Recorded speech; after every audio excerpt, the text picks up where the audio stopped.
स्वयं रूपं कदा मह्यं ददाति पदान्तिकं वन्देऽहं श्रीगुरु श्रीयुतापदकमलं श्रीगुरुन् वैष्णवांश्च श्रीरूपं साग्रजातं सहगण रघुनाथान्वितं तं सजीवं साद्वैतं सावधूतं परिजनसहितं कृष्ण चैतन्यदेवं श्रीराधाकृष्णपादान् सहगण ललिता श्रीविशाखान्वितांश्च नमामि विष्णुपदाय कृष्णपृष्ठाय भूतले श्रीमते भक्तिवेदांत स्वामिनिति नामिने नमस्ते सरस्वती देवे गौरवाणी प्रचारिणे निर्विशेष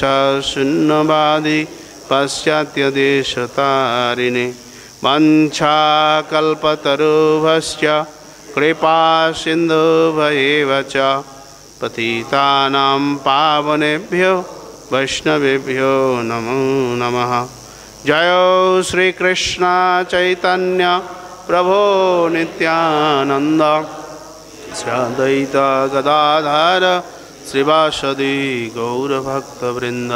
हरे कृष्ण कृष्ण कृष्ण हरे हरे, हरे राम राम राम हरे हरे।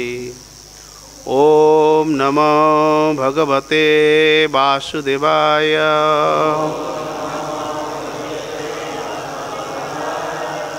ओम नमो भगवते वासुदेवाय।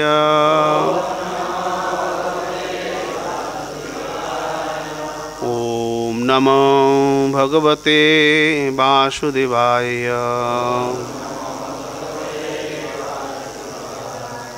नारायणं नमस्कृत्य नरं चैव नरोत्तमं देवीं सरस्वतीं व्यासं ततो जयमुदीरये। नमो विष्णुपदाय कृष्णपृष्ठाय।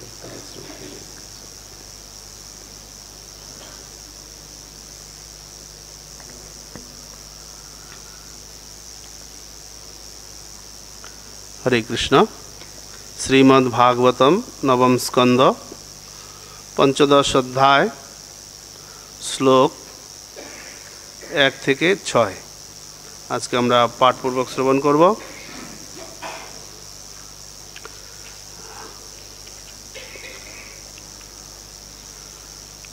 बोर्डे कत नम्बर श्लोकটা লেখা আছে? 6 नम्बर।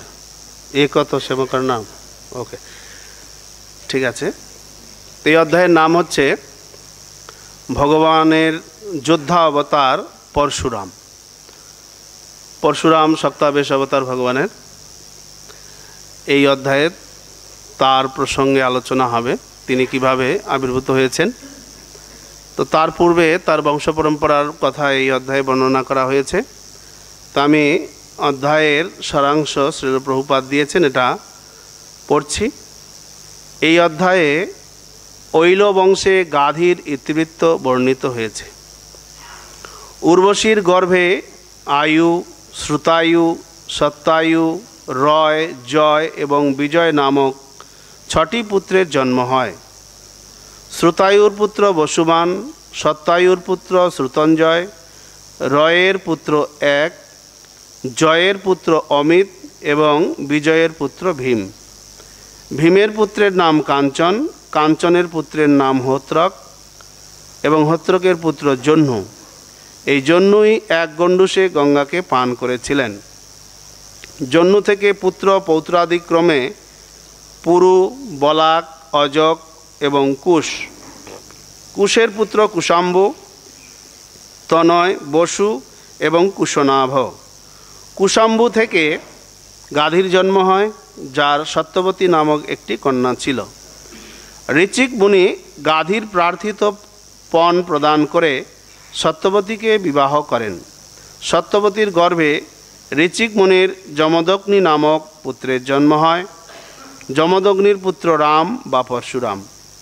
কার্তবীর্যার্জুন নামক রাজা যখন যমদগ্নির কামধেনু অপহরণ করেন, তখন ভগবানের শক্তাবেশ অবতার পরশুরাম কার্তবীর্যার্জুনকে বধ করেন।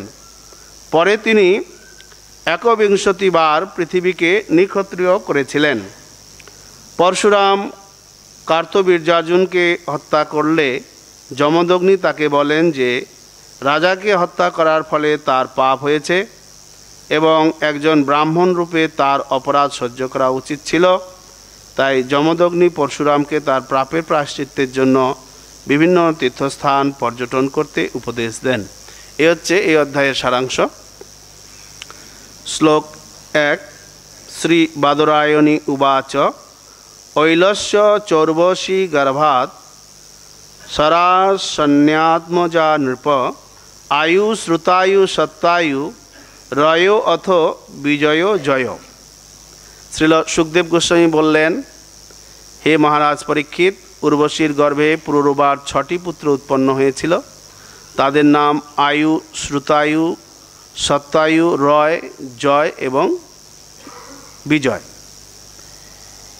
শ্রুতায় বসুমান পুত্র সত্তায়শ্চ শ্রুতঞ্জয় রয়স্য সুত একশ্চ জয়স্য তনয়োমিত ভীমস্তু বিজয়স্যাথ কাঞ্চনহোত্র কস্তত তস্য জন্নুসুত গঙ্গাম গণ্ডূষীকৃত্য যোপবৎ।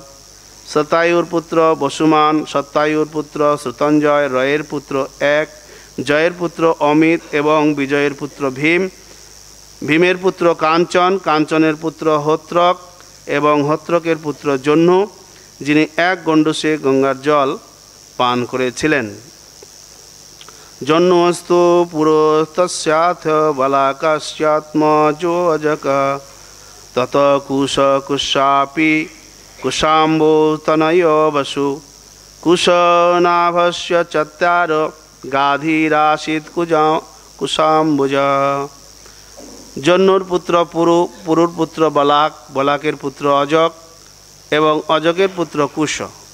কুশের কুশাম্বু, তনয়, বসু এবং কুশনাভ নামক 4 পুত্র। কুশাম্বুর পুত্র গাধী। 5 নম্বর শ্লোক।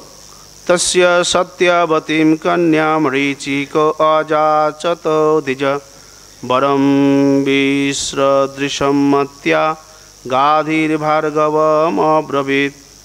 মহারাজ গাধীর সত্যবতী নামে এক কন্যা ছিল। ঋচিক নামক এক ব্রাহ্মণ ঋষি সেই কন্যাকে মহারাজ গাধীর কাছে প্রার্থনা করেন। আচ্ছা, এখন বর্তমান যে শ্লোকটি রয়েছে আমরা পড়ব। একতঃ শ্যামকর্ণানাম হয়ানাম চন্দ্রবর্চসাম সহস্রম দিয়তাম শুল্কম কন্যায়া কুশিকা বয়ম। একতঃ শ্যামকর্ণানাম হয়ানাম চন্দ্রবর্চসাম সহস্রম দিয়তাম শুল্কম কন্যায়া কুশিকা বয়ম। একতঃ শ্যামকর্ণানাম হয়ানাম চন্দ্রবর্চসাম সহস্রম দিয়তাম শুল্কম কন্যায়া কুশিকা বয়ম। বলুন। একতঃ শ্যামকর্ণানাম হয়ানাম চন্দ্রবর্চসাম সহস্রম দিয়তাম শুক্লাম কুশিকা বয়ম। একতঃ শ্যামকর্ণানাম হয়ানাম চন্দ্রবর্চসাম সহস্রোদ্যতাম শুল্কম कन्नाया कुशिका वयम। माताजी। एकत श्याम कर्णानाम हयानाम चंद्रवर्चसाम सहस्रम द्योताम शुल्कम कन्नाया कुशिका वयम। एकत श्याम कर्णानाम हयानाम चंद्रवर्चसाम सहस्रम द्योताम शुल्कम कन्नाया कुशिका वयम। शब्दार्थ एकत एक, श्याम कर्णानम जार कान कालो, हयानाम अश्वगुली, चंद्र वर्चसाम चंद्रेर किरणेर मतो उज्जवल, सहस्रम 1000, दीयताम प्रदान करुन, शुल्कम पन स्वरूप, कन्नाया आमार कन्या के, कुशिका कुश वंशे, वयम आमरा हई। अनुवाद किन्तु गाधी मने करेছিলেন যে ঋচিক তার কন্যার পতি হওয়ার যোগ্য নন এবং তাই তিনি সেই ব্রাহ্মণকে বলেছিলেন, হে দ্বিজবর, আমরা কুশিক বংশজাত সম্ভ্রান্ত ক্ষত্রিয়, তাই আমার কন্যার পণস্বরূপ দক্ষিণ ও বাম কর্ণের মধ্যে একটি শ্যামবর্ণ কর্ণ বিশিষ্ট এবং চন্দ্রের মতো উজ্জ্বল सहस्र अश्व प्रदान करुन। आपनारा बोलुन। किन्तु गाधी मने करेছিলেন যে ঋচিক তার কন্যার পতি হওয়ার যোগ্য নন এবং তাই তিনি সেই ব্রাহ্মণকে বলেছিলেন, হে দ্বিজবর, আমরা কুশিক বংশজাত সম্ভ্রান্ত ক্ষত্রিয়, তাই আমার কন্যার পণস্বরূপ দক্ষিণ ও বাম কর্ণের মধ্যে একটি শ্যামবর্ণ কর্ণ বিশিষ্ট এবং চন্দ্রের মতো উজ্জ্বল सहस्र अश्व प्रदान करुन। हरे कृष्ण। श्रील प्रभुपाद कर्तृक श्लोकेर तात्पर्य। महाराज गाधीर पुत्र विश्वामित्र ब्राह्मण एवं क्षत्रियेर मिश्रण बोले कथित। परे वर्णित हयेछे जे विश्वामित्र ब्रह्मर्षिर पद प्राप्त हयेछिलेन। ऋचिक मुनिर संगे सत्यवतीर विवाहेर फले क्षत्रियेर मनोभाव समन्वित एक पुत्रेर जन्म हबे। ब्राह्मण ऋचिक गाधी राजार कन्या के विवाह करते चाइले राजा पण स्वरूप एक असाधारण शर्त पूर्ण करार दाबी करेছিলেন। हरे कृष्ण। एखानेই समाप्त तात्पर्य।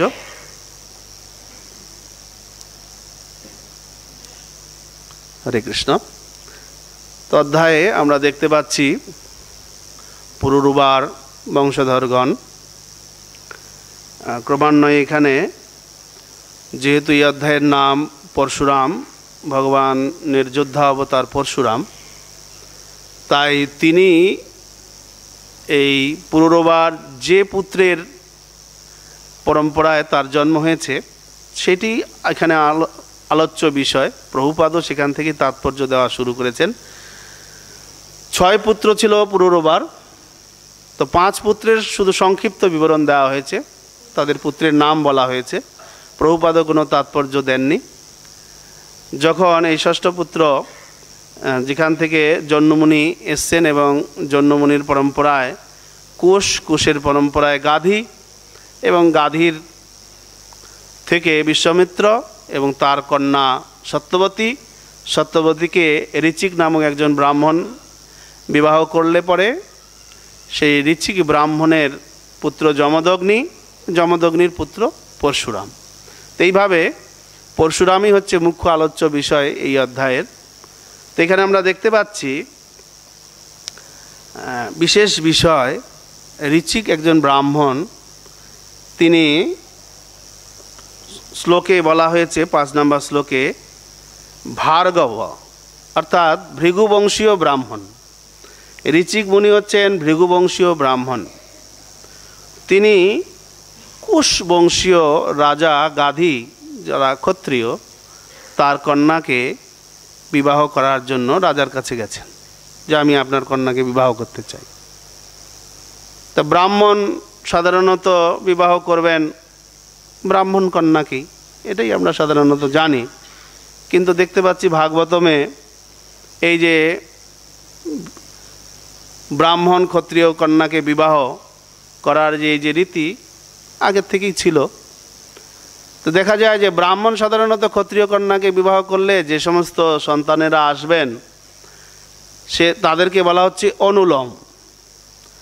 আর যদি ক্ষত্রিয় ব্রাহ্মণ কন্যাকে বিবাহ করেন তাদের যারা বংশধর হবেন তাদেরকে বলা হয় প্রতিলোম। যেমন এরকম একজন প্রতিলোম হচ্ছেন রোমহর্ষণ সুত, বলরাম যাকে হত্যা করেছিলেন নৈমিষারণ্যে।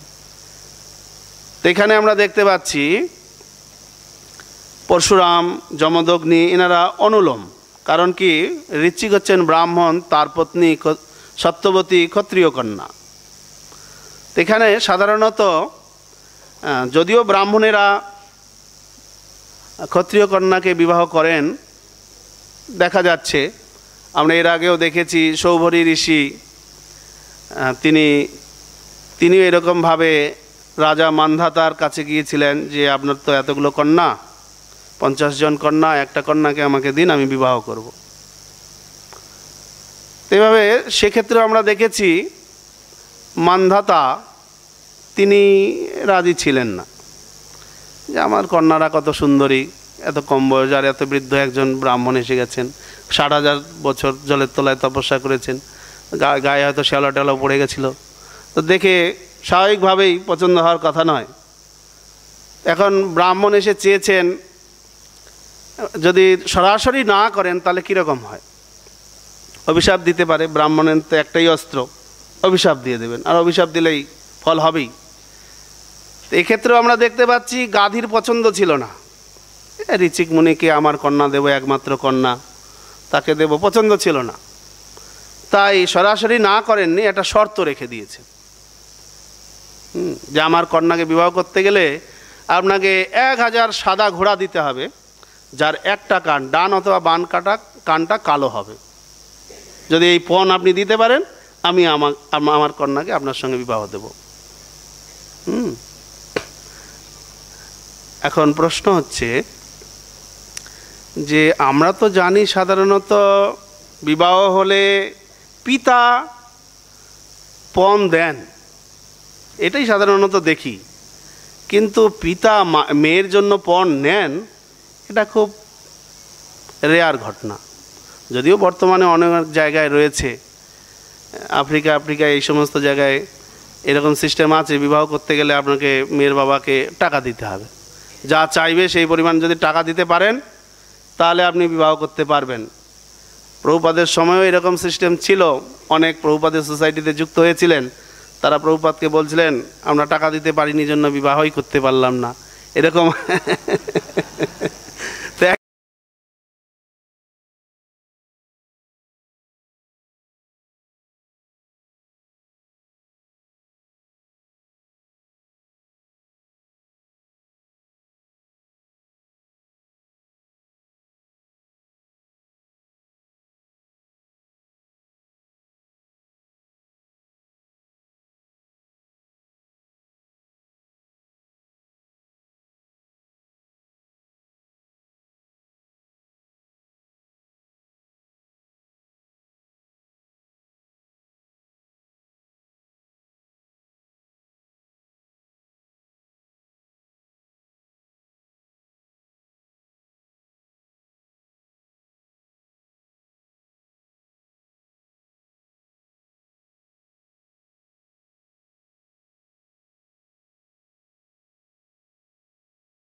ট্র্যাডিশন। ক্ষত্রিয় কারো কাছ থেকে দানে জিনিস গ্রহণ করেন না, বলপূর্বক। এটা আমরা এখানে দেখতে পাচ্ছি রাজা, এবং এমন করে বলছেন যে আমরা হচ্ছে কুশিক বংশজাত, সম্ভ্রান্ত বংশজাত ক্ষত্রিয়। সুতরাং আমাদের মেয়ে সম্ভ্রান্ত বংশের, আমরা সম্ভ্রান্ত বংশের, আমরা আপনার কাছে পণ চাই।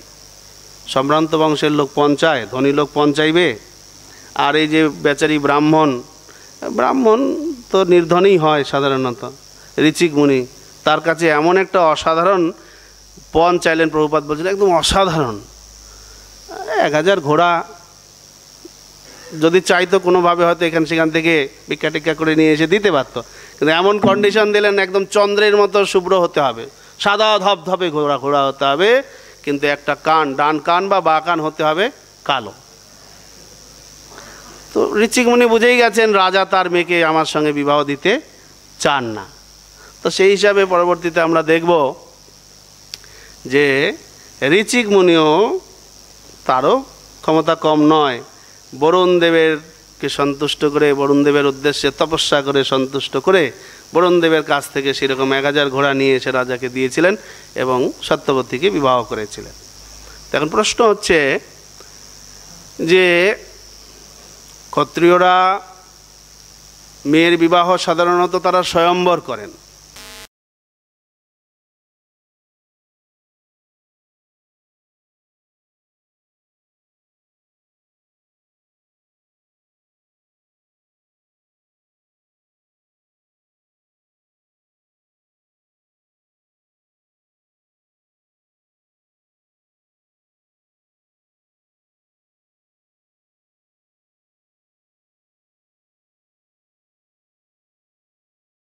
যে বলা হয়েছে, অনুবাদে বলা হয়েছে, গাধী মনে করেছিলেন ঋচিক তার কন্যার পতি হওয়ার যোগ্য নন,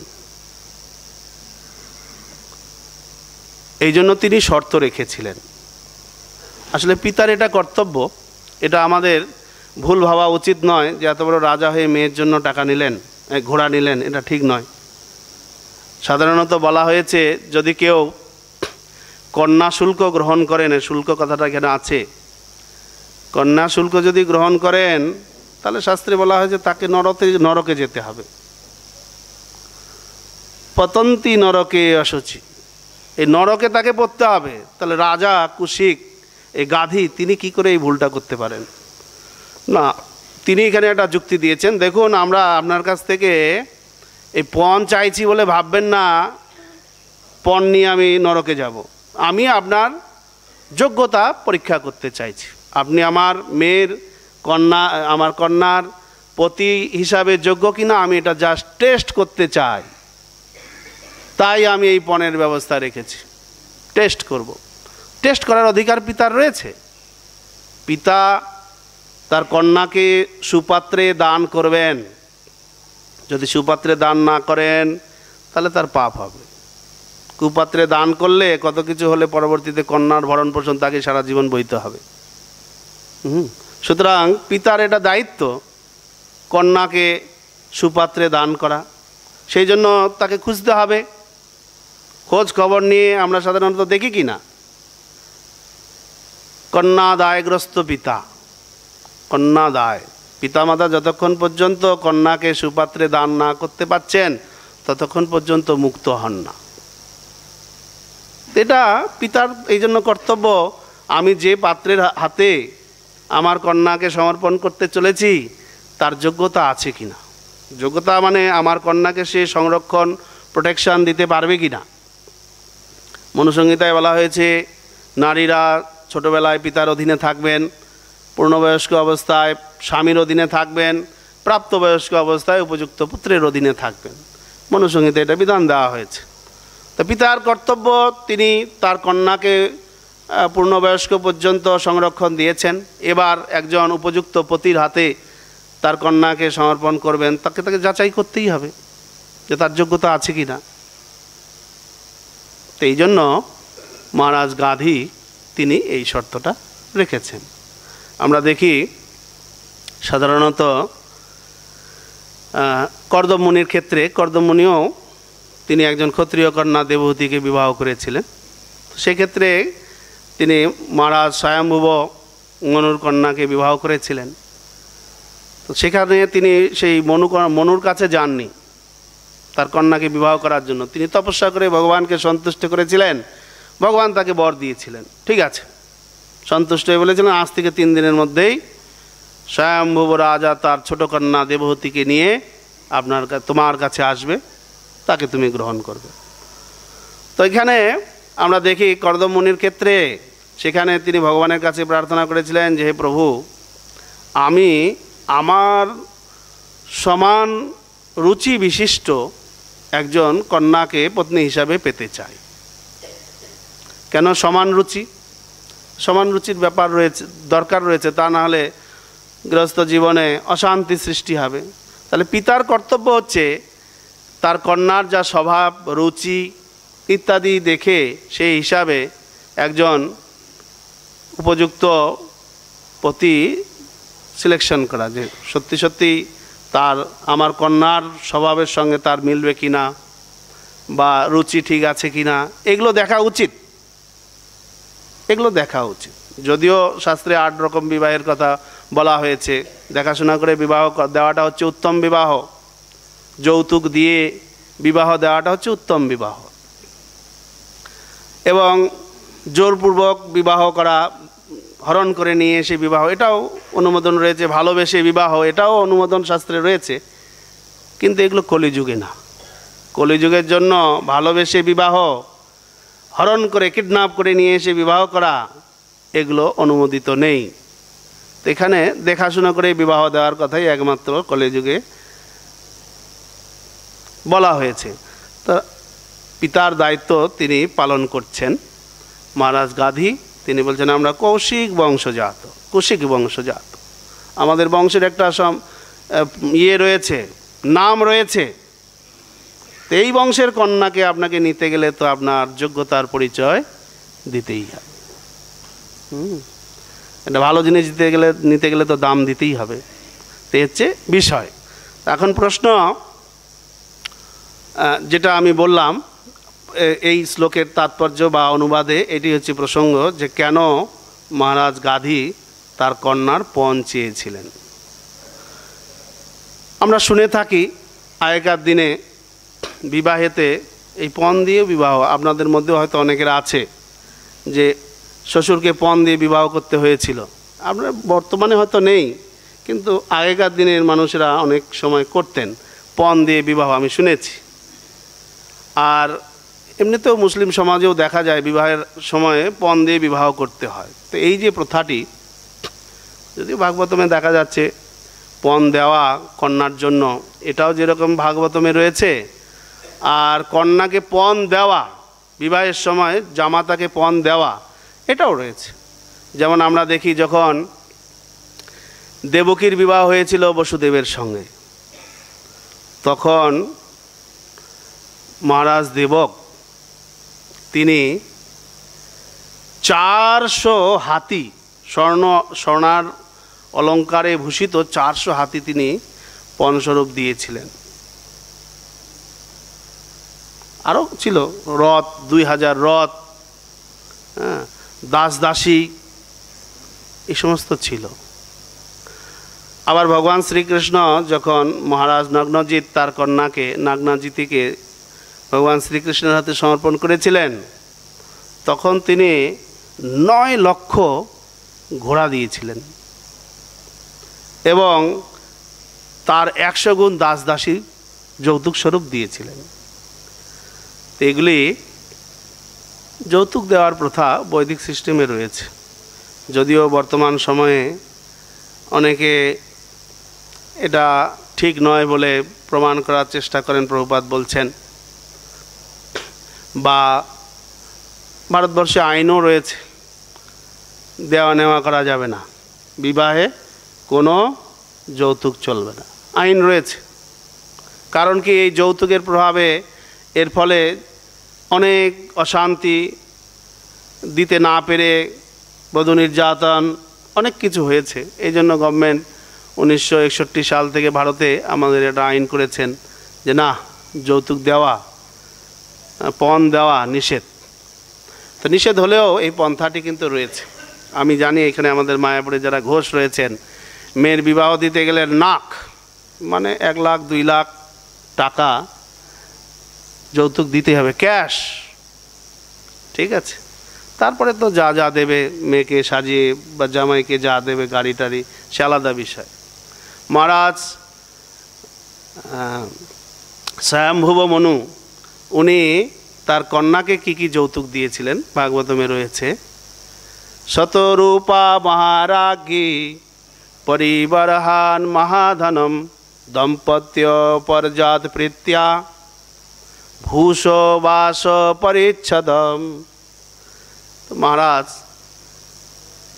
স্বয়ম্ভুব মনু তিনি মহারাজ রাজা, তিনি তার কন্যাকে কি দিয়েছিলেন? অসংখ্য উপঢৌকন দিয়ে যৌতুক দিয়েছিলেন। যেমন কি কি? ভূষণ মানে অলঙ্কার, দেবহূতির অলঙ্কার। বাস, বাস মানে পোশাক পরিচ্ছদ, শাড়ি আদি ইত্যাদি। কারণ কি কর্দমমুনি তিনি একজন ব্রহ্মচারী, তার তো কিছুই নেই। তো এই জন্য তার মেয়ের জন্য যা যা দরকার সমস্ত কিছু, অলঙ্কার, তারপরে বসন আদি, বস্ত্র আদি সমস্ত দিয়েছিলেন। আর পরিচ্ছদন মানে হচ্ছে গৃহস্থালী যা যা দরকার। গৃহস্থালী থেকে কী দরকার? রান্নার জিনিসপত্র থেকে শুরু করে খাট পালঙ্ক এভরিথিং, যা যা গৃহস্থালীতে দরকার সব কিছু তিনি দিয়েছিলেন। তো এইভাবে সাধারণত আমরা দেখি যেগুলো পণস্বরূপ দেওয়া হয়ে থাকে। যে যত ধনী সেই হিসাবে তার মেয়েকে পণ দিয়ে থাকেন বিবাহের সময়। তো পণ সিস্টেমটা কেন হয়েছে? এটা তো বৈদিক সিস্টেম আমরা দেখতে পাচ্ছি, এতে কোনো দোষ নাই। এটা কেন হয়েছে? বৈদিক পদ্ধতি অনুসারে মেয়ে সাধারণত পিতার সম্পত্তির উত্তরাধিকারী হন না। যদিও বর্তমানে এখন ভারতবর্ষের নিয়ম হয়ে গেছে পিতার সম্পত্তি পুত্র কন্যা সকলেরই সমান অধিকার রয়েছে, কিন্তু এটা বৈদিক সিস্টেম অনুসারে এই নিয়মটি ছিল না। তাই বিবাহের সময় পিতা তার কন্যাকে যা দেওয়া সম্ভব তার পক্ষে একদম সন্তুষ্ট মনে তিনি তা দিয়েছেন, দিয়ে থাকেন। এটা হচ্ছে যৌতুক। এটা কোনো দর কষাকষি বা জোরপূর্বক নেওয়া, পরে দিতে না পারলে অশান্তি, এরকম নয়। এই যৌতুকটা হচ্ছে পিতা সদিচ্ছা, পিতার একটা সদিচ্ছার বহিঃপ্রকাশ। তিনি তার মেয়েকে দেবেন। তাছাড়া তার মেয়ের ভরণ পোষণের দায়িত্ব যাকে তিনি দিচ্ছেন, তো তারও তো একটা, যেহেতু তার মেয়েকে সংরক্ষণ করবেন, তাই সেই হিসাবে তিনি দিয়ে থাকেন। তো এটা দেওয়া উচিত বলে শ্রীল প্রভুপাদ ভাগবতমের তাৎপর্যে বলছেন, যদি কারো একান্তই কিছু না থাকে, একদম দরিদ্র পিতা হয়ে থাকেন, তথাপি তাকে ফুল ফল ইত্যাদি দিয়ে কন্যা সম্পাদন করা উচিত। যেমন আমরা দেখতে পাই যখন মহাপ্রভু প্রথম বিবাহ হচ্ছিল, প্রথম বিবাহ করেছিলেন তিনি লক্ষ্মীপ্রিয়া দেবীকে। তো লক্ষ্মীপ্রিয়া দেবীর সঙ্গে বিবাহের সম্পর্ক যখন কথা পাকাপাকি হতে চলছিল, বনমালী বলে একজন ঘটক, বনমালী, তো তিনি কথা চালাচালি করছিলেন। তো তিনি যখন বল্লভাচার্যের কাছে এসছেন, তার মেয়ের সম্পর্ক নিয়ে সচিমাতা পাঠিয়েছেন, তো তখন তিনি বলছেন যে আমি একটা কথা বলতে লজ্জা পাচ্ছি। কি সেই কথা? যে আমি নির্ধন, আমার দেওয়ার মতো কোনো শক্তি নাই। কন্যা মাত্র দিব 5 হরিতকি দিয়া। কন্যা মাত্র দিব 5 হরিতকি দিয়া। সবে এই আজ্ঞা তুমি আনহ মাগিয়া। এ বনমালী, আমার দেওয়ার কিছু নাই, আমি একদম নির্ধন, আমার লজ্জা, এটা বলতেও লজ্জা হচ্ছে।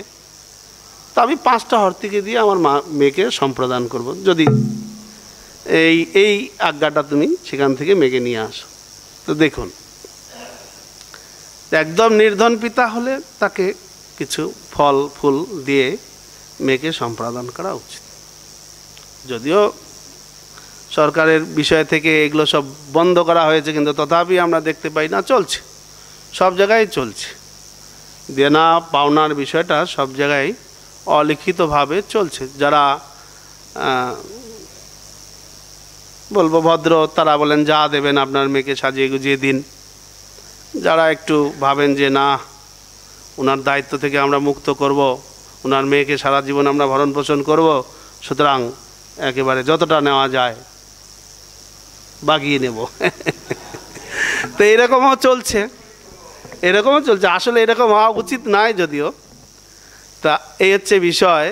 তো প্রভুপাদ তাৎপর্যে বলছেন, হ্যাঁ, তা আমরা যে বিষয়টা দেখতে পেলাম, পিতা হিসাবে তার কর্তব্য হচ্ছে কন্যাকে যখন সম্প্রদান করবেন ছেলের সমস্ত কিছু যাচাই করে দেখা।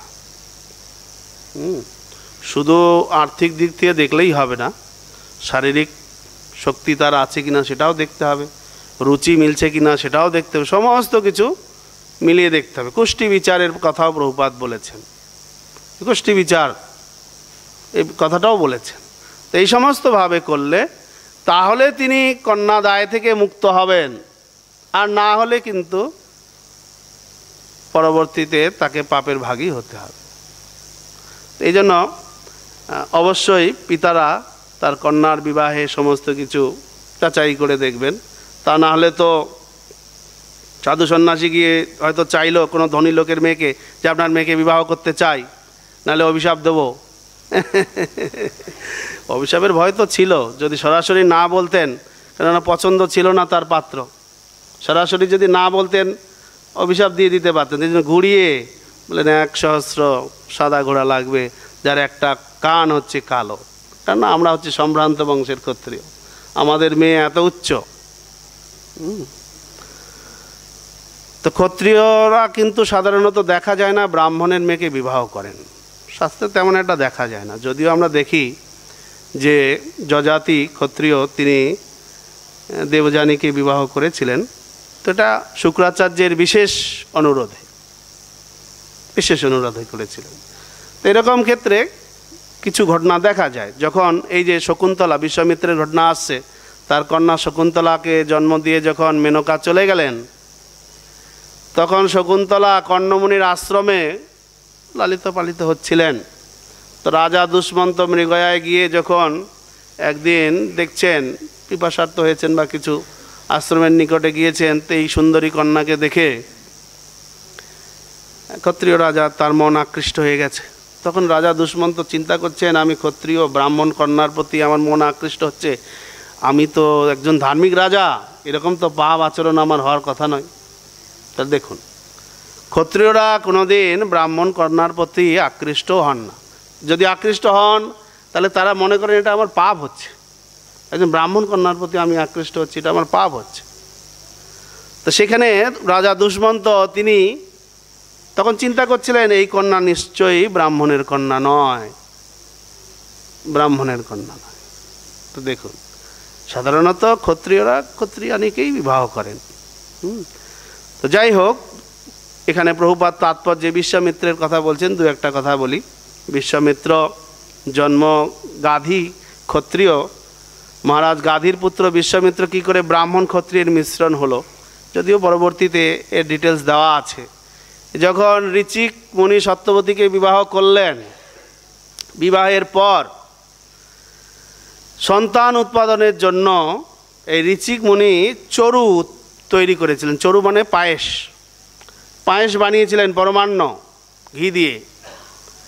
এবং তখন পায়েস বানাতে যাবেন যখন, ঋচিক মুনির শাশুড়ি অর্থাৎ সত্যবতীর মা, তিনি অনুরোধ করলেন যে আমারও এক পুত্রের জন্য আপনি চরু বানিয়ে দিন। তখন ঋচিক মুনি শাশুড়ির কথা ফেলতে পারলেন না, তাই তার স্ত্রী এবং শাশুড়ির জন্য দুটো আলাদা চরু তৈরি করলেন। তো শাশুড়ির জন্য করলেন ক্ষত্রিয় গুণসম্পন্ন মন্ত্র দিয়ে সেরকম চরু, আর তার স্ত্রীর জন্য করলেন ব্রাহ্মণ গুণসম্পন্ন সন্তান উৎপন্ন হবে সেই রকম চরু। তো দুই রকম চরু উৎপন্ন করে এই তার স্ত্রীকে দিয়ে বললেন এটা তোমার মায়ের আর এটা তোমার। স্নান করে নিয়ম বলে দিলেন কিভাবে খেতে হবে। দিয়ে ঋচিকমণি হয়তো স্নান টান করার জন্য চলে গেছেন। আর এই দিকে সত্যবতীর মা তিনি এসছেন, এসে চিন্তা করলেন জামাই নিশ্চয়ই তোমার জন্য একটা ভালো কিছু করেছে, তোমারটা আমাকে দাও, আর আমার জন্য যেটা করেছে এটা তুমি খাও। তো এখন মা মেয়ে দুইজনের মধ্যেই পাল্টাপাল্টি করে চড়ু খেয়ে নেওয়ার ফলে পরবর্তীতে বুঝতে পারলেন ঋচিকমণি গর্ভের অবস্থা দেখে, এই এ তো মা ভুল হয়ে গেছে, তুই নিশ্চয়ই পাল্টাপাল্টি করেছে। বলছে হ্যাঁ, তা তোমার সন্তান হবে মহাক্ষত্রিয়। তো সত্যবতী দুঃখ পেলেন, না না, আমার সন্তান কি করে ক্ষত্রিয় হলে, অনেক অনুরোধ করে যদি কিছু করা যায়, তার মানে ঠিক আছে ব্রাহ্মণ হবে সন্তান, কিন্তু তার সন্তান যে হবে সে হবে মহাক্ষত্রিয়। তো সত্যবতী দেখলেন ঠিক আছে, তার নাতি যা হবে হোক, আমার সন্তান তো ব্রাহ্মণ হোক। আর এইদিকে যেহেতু এই শাশুড়ি ব্রাহ্মণ গুণসম্পন্ন চড়ু খেয়েছেন, তাই তার সন্তান ব্রাহ্মণ গুণসম্পন্ন হবে, এ স্বাভাবিক। তা বিশ্বামিত্রের জন্ম যখন হলো, এই জন্য বলা হচ্ছে ক্ষত্রিয় এবং ব্রাহ্মণ মিশ্রণ হচ্ছে বিশ্বামিত্র। তো একবার বিশ্বামিত্র রাজা হওয়ার পর তার 101 পুত্র ছিল। তিনি ঘুরতে ঘুরতে জঙ্গলে গিয়েছেন, তো বশিষ্ঠ মুনি আশ্রমে গিয়েছেন। বশিষ্ঠ মুনি খুব আপ্যায়ন করেছেন, রাজকীয় সমস্ত ব্যবস্থা দিয়ে করেছেন। কি করে করলেন? একজন মুনি জঙ্গলে থাকেন, রাজার এত সুন্দর রাজকীয় আপ্যায়ন কি করে করলেন না, তার একটা সবলা বলে একটা গাভী ছিল, কামধেনু সবলা। সেই গাভী থেকে যাবতীয় কিছু যা দরকার, খুব সুন্দর টেন্ট, বসার ব্যবস্থা, খাওয়ার ব্যবস্থা, রাজকীয় সমস্ত কিছু সেই গাভী থেকে প্রাপ্ত হয়েছিলেন। তো যখন চলে যাবেন বিশ্বামিত্র মুনিকে বলছেন, মুনিবর আপনি তো মুনি, এই আমার রাজ্যে আপনি রয়েছেন, আপনার এই গাভীটা কি হবে? রাজ্যে যা কিছু সব রাজার সম্পত্তি, তো গাভীটা আমাকে দিয়ে দেন। প্রথমে তো উনি বলছেন, না আমার একটাই গাভী, আমি যজ্ঞ করি, আমার দুধ ঘি যা দরকার এখান থেকে আমি পাই, আমি তো দিতে পারবো না। তো রাজা বিশ্বামিত্র তিনি বললেন, না এই গাভীটা নিয়ে চলো। সৈন্যদের বললেন চলো। তো জোরপূর্বক যখন নিয়ে যাচ্ছেন, সবলাও কান্না করছেন। তখন বশিষ্ঠ বললেন, সবলা তুমি তোমার প্রোটেকশন তুমি নিজে করো। তো সবলা তখন তার শরীর থেকে অসংখ্য সৈন্য সামন্ত বের করে এই বিশ্বামিত্রের 100 পুত্রকে মেরে ফেললেন, সমস্ত সৈন্যটন্যদের মেরে ফেললেন। বিশ্বামিত্র লজ্জিত হয়ে পালিয়ে গেলেন। তখন দেখলেন যে আরে আমার থেকে তো ব্রাহ্মণের তেজ অতি বেশি, আমাকে ব্রাহ্মণ হতেই হবে। তখন ওই এক পুত্র বেঁচে ছিল, তাকে রাজ্য দিয়ে হিমালয়ে চলে গেলেন তপস্যা করার জন্য। শিবজিকে সন্তুষ্ট করলেন তপস্যায়, শিবজি অনেক অস্ত্রশস্ত্র দিলেন। সেই সমস্ত অস্ত্রশস্ত্র পেয়ে এবার প্রতিশোধ নেওয়ার জন্য বশিষ্ঠ মুনির আশ্রমে একবারে তছনছ করে দিলেন।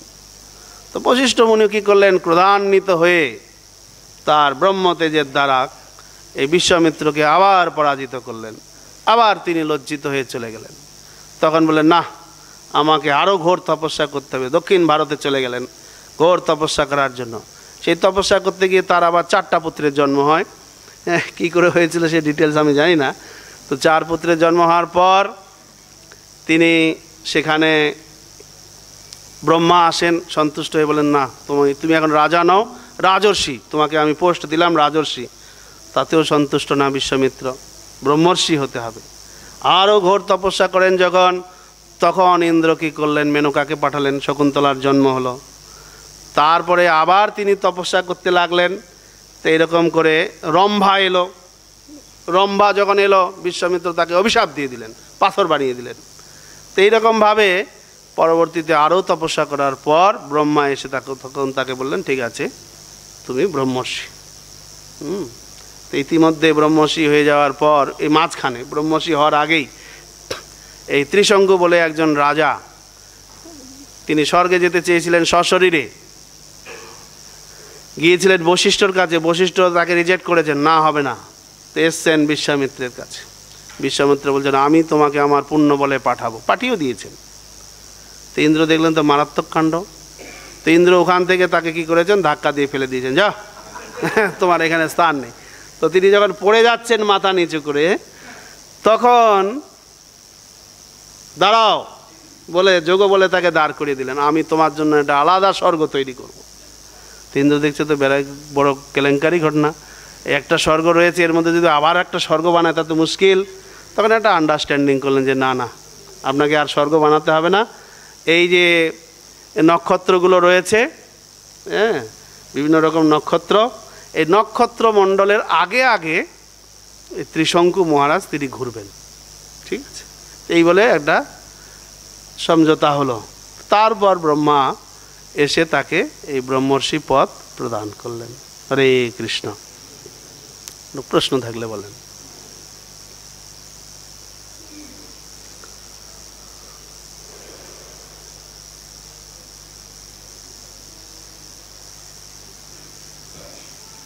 ঠিক আছে, প্রশ্ন নেই। গ্রন্থরাজ শ্রীমদ্ ভাগবতম কি, জগৎগুরু শিল প্রভুপাদ কি, সমবেত ভক্তবৃন্দ কি, গৌর প্রেমানন্দে। হরি হরি বল।